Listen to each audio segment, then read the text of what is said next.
ఈరోజు జరిగినటువంటి చర్చలలో ఏఐటీసీ నుంచి మా యూనియన్ ప్రతినిధులందరూ కూడా పాల్గొన్నారు.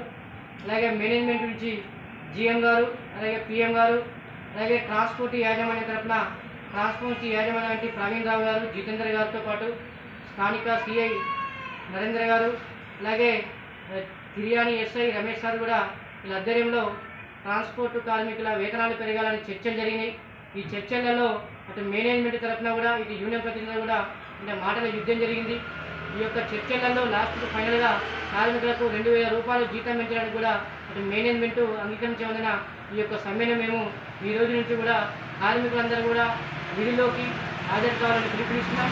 ఈ యొక్క గత 4 రోజుల నుంచి కూడా సమ్మెలో పాల్గొని విజయవంతం చేసినటువంటి రోడ్ ట్రాన్స్పోర్ట్ కార్మికులు, డ్రైవర్లకు, ట్రైనర్లకు అందరూ కూడా ఏఐటీసీ తరఫున ప్రత్యేకమైన అభినందనలు తెలియజేస్తూ, అలాగే దీనికి సహకరించినటువంటి మేనేజ్మెంట్కు, అలాగే పోలీస్ డిపార్ట్మెంట్ గారికి, అలాగే ప్రెస్ అండ్ ఎలక్ట్రానిక్ మిత్రులందరికీ కూడా అంటే కృతజ్ఞతలు తెలియజేసినాం. భవిష్యత్తులో కార్మికుల హక్కుల కోసం ఒకవేళ భవిష్యత్తులో కూడా మాట గిట్ట తప్పితే గిట్ట ఇచ్చిన మాట తప్పితే గిట్ట భవిష్యత్తులో కార్మికుల హక్కుల కోసం కార్మికులకు అవకాశం బోనస్ కానివ్వండి, లేకుంటే సమాన పనికి సమాన వేతనం, క్యాంటీన్ ఫెసిలిటీ ఇలాంటి హక్కుల సాధన కోసం ఏఐటీసీ పోరాటం చేస్తుందని ఈ సందర్భంగా గుర్తు చేస్తున్నాం. ఈ యొక్క సమ్మెలో పాల్గొని విజయవంతం చేసిన కార్మిక వర్గానికి అందరికీ కూడా ఏఐటీసీ తరఫున కృతజ్ఞతలు తెలియజేస్తున్నాం.